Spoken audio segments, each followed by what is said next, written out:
Sabe aquele momento quando você acorda de mau humor, sem vontade de fazer nada, nem mesmo as coisas que você adora fazer, querendo ficar na cama o dia todo, desanimado, triste, com vontade de chorar, sem esperança alguma, não acha graça de nada, se sentindo feio, incapaz, angustiado? Será que realmente esses comportamentos são de depressão? Fique comigo até o final desse vídeo para compreender mais sobre esse tema.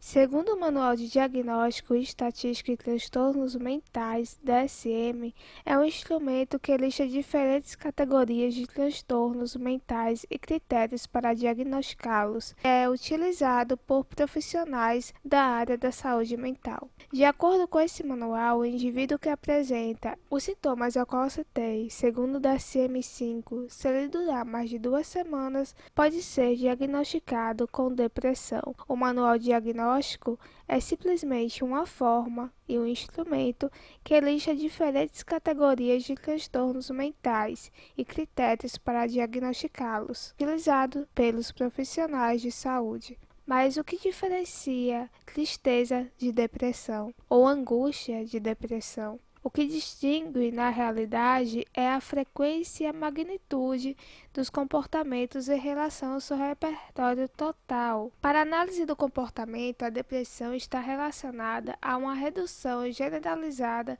no repertório comportamental, na sua responsividade ao ambiente. Com os efeitos comportamentalistas de depressão, define os comportamentos da pessoa deprimida funcionalmente e não topograficamente. O dado mais importante, no caso, para saber realmente se uma pessoa está em depressão ou não, é a frequência dos comportamentos deprimidos. As queixas de depressão quais são?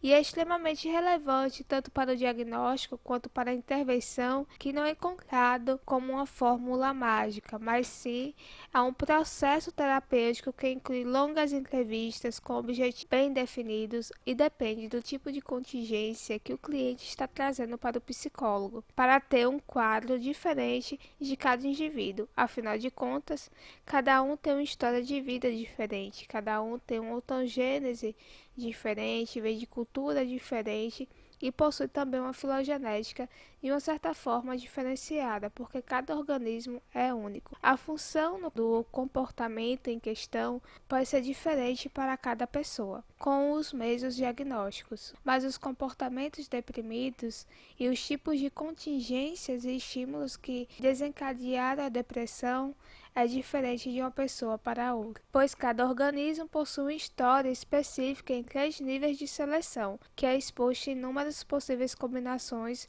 de contextos aversivos. A análise do comportamento, o procedimento utilizado pelos analistas do comportamento para identificar o que deve ser tratado na clínica e dar forma ao caso, é a análise funcional. A análise funcional é a identificação de relações de dependência entre eventos ambientais e ações do organismo. Essas relações devem ser descritas em termos antecedentes, ocasião em que a resposta ocorre, respostas e consequências. Nesse sentido, o objetivo maior é ajudar a pessoa com depressão a identificar e compreender o comportamento, propondo intervenções que possam levar o cliente a realizar algumas mudanças e novas formas de se comportar em seu ambiente. De acordo com Fester, Culbertson e Pirrot-Boren, em 1977, seja qual for o substrato do repertório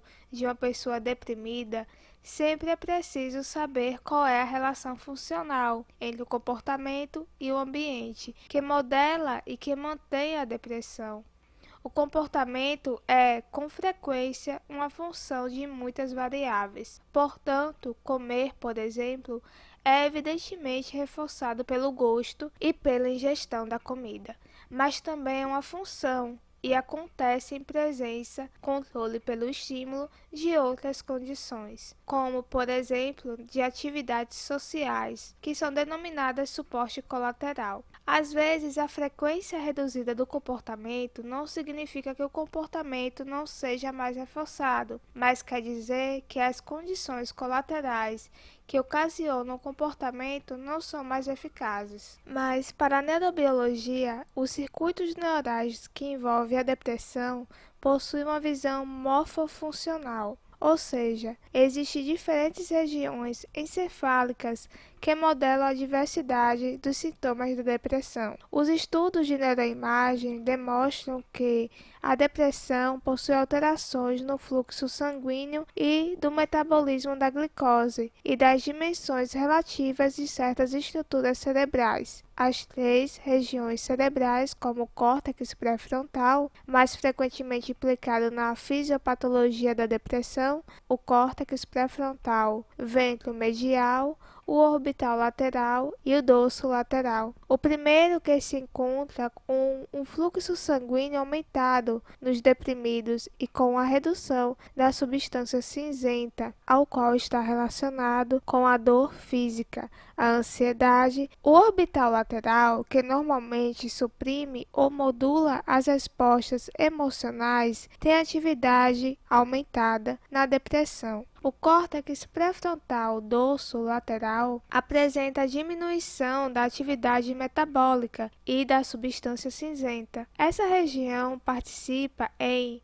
interligações com a porção dorsal do córtex anterior do cingulado, em vias cognitivas e alterações da atenção e da memória de trabalho. Uma outra região com alteração é o hipocampo, a estrutura mais estudada no contexto da depressão. É especialmente vulnerável a mecanismos de neurotoxicidade, dada a sua localização central, interligando as múltiplas vias que regulam respostas ao mesmo, e também modulador do humor, formação de novas memórias. A dismorfologia mais frequente na depressão é a redução da sua massa, sendo que alguns autores encontraram também alterações segmentares ou da sua forma, implicando-lhe desde logo um papel neurobiológico na depressão. A sua massa é inversamente proporcional ao número de duração e à gravidade dos episódios diagnosticados, e o volume estabiliza-se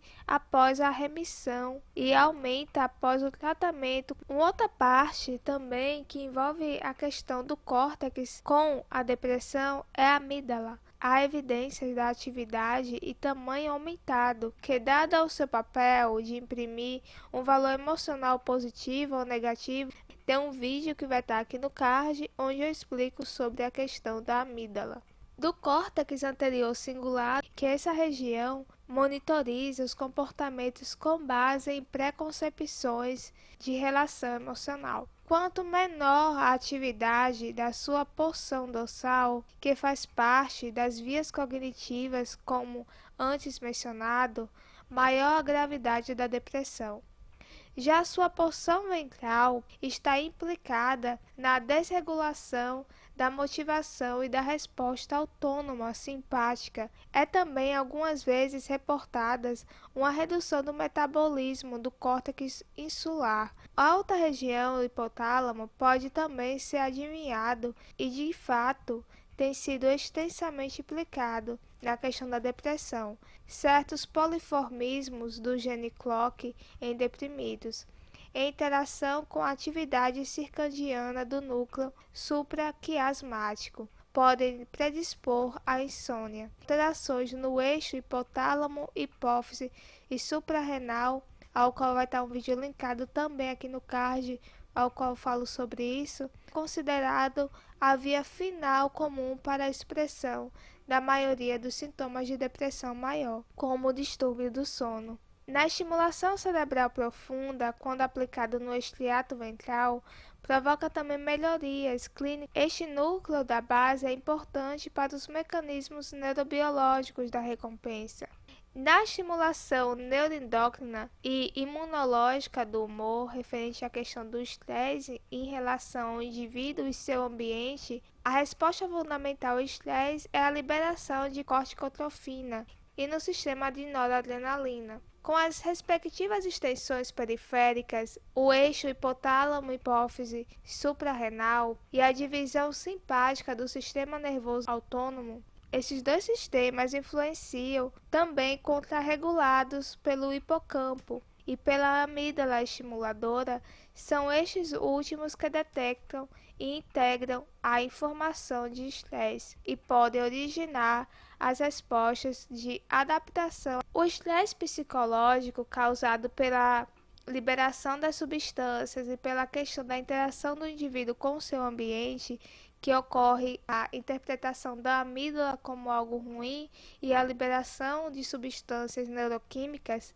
acontece o estresse. Esse estresse psicológico precede frequentemente o despertar de episódios de perturbação do humor, que está correlacionado com a gravidade do episódio. Além disso, uma considerável evidência sugere que o estresse precoce, LS, nos períodos de maior desenvolvimento do sistema nervoso central, quando nós estamos em ambientes aversivos ou sofrendo algum tipo de estímulo aversivo, isso afeta o nosso sistema nervoso central e aumenta o risco de depressão e perturbações como também a ansiedade. Então, vemos que os estímulos ambientais ao qual nós sofremos durante nosso processo de vida acaba decorrendo de alguns tipos de comportamento que são aversivos e isso influencia o nosso comportamento, principalmente o nosso comportamento emocional, que faz referência à questão das alterações neurológicas e psicológicas em nosso organismo e envolve também questões neuroquímicas. A depressão é algo real, é algo que deve ser respeitado pelas pessoas, porque até então é algo que deve ser levado a sério. E principalmente as pessoas que têm depressão, as pessoas que estão com pessoas que estão no mesmo ambiente de pessoas que têm depressão, é importante levar essas pessoas a um terapeuta. A análise do comportamento, ao qual eu abordei nesse vídeo, ela é uma das abordagens da psicologia que tem embasamento científico comprovado em suas práticas terapêuticas. Por isso, fica a minha indicação para vocês de abordagem, para vocês procurarem analistas do comportamento e ficamos por aqui. Se você gostou desse vídeo, curta, compartilha, se inscreve aqui no nosso canal, nos segue no Instagram. E se tiver alguma dúvida, é só falar pelo nosso direct no Instagram que estaremos respondendo ou aqui nos comentários do YouTube. Fico por aqui, tchau!